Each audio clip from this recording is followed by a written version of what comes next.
Caitlin Clark faces most pressure, yet she isn't alone. By Ackermann. When it comes to pressure, think Caitlin Clark. Whether it is the pressure to perform, meet the expectations as a first overall draft pick, transform the Indiana Fever into a contender, live up to the Caitlin Clark effect, or elevate women's basketball to new heights, pressure seems to be a part of Clark's DNA. Like her first visit to Seattle in May, with a sellout crowd of 18,343 once again in attendance at Climate Pledge Arena, there certainly was pressure to succeed Thursday night. Despite her night starting from the logo in front of Damian "Logo" Lillard and ending with her becoming the fastest player in WNBA history to record 300 points, 100 rebounds, and 100 assists, there were still plenty of missed opportunities and areas for improvement in the 89-77 loss to the Storm. That's just part of being a rookie. As her first season in the WNBA progresses at just 22 years old, Sue Bird would argue that Clark faces the most pressure ever for a first-year player in WNBA history and is practically carrying the weight of the WNBA on her shoulders. Whether or not that's true could be left to debate. However, she isn't the sole bearer of pressure in the WNBA.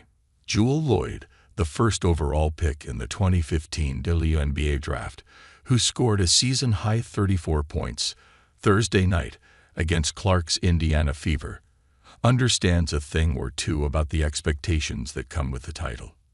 "You're picked #1 for a reason, right?" Loyd said. "They expect you to produce.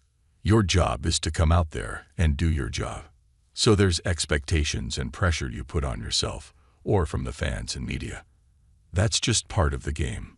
While perfection seems to be expected from Clark and other top picks by those on the outside, those who actually play the game understand how unrealistic that is.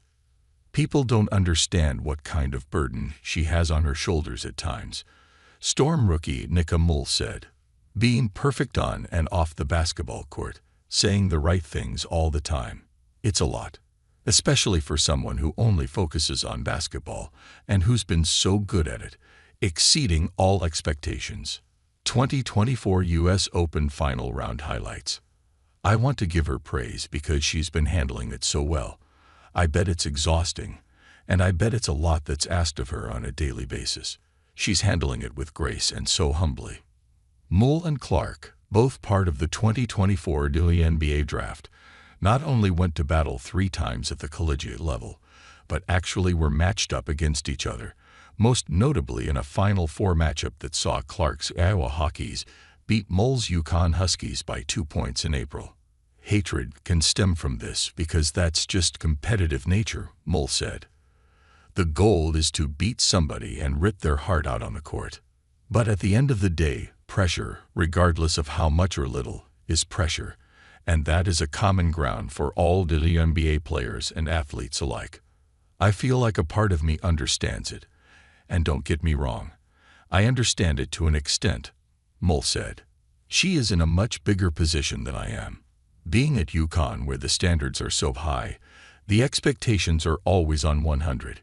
You deal with a lot of hate comments, and even with this whole transition to the WNBA, you deal with people having their opinions, and it can get to you sometimes.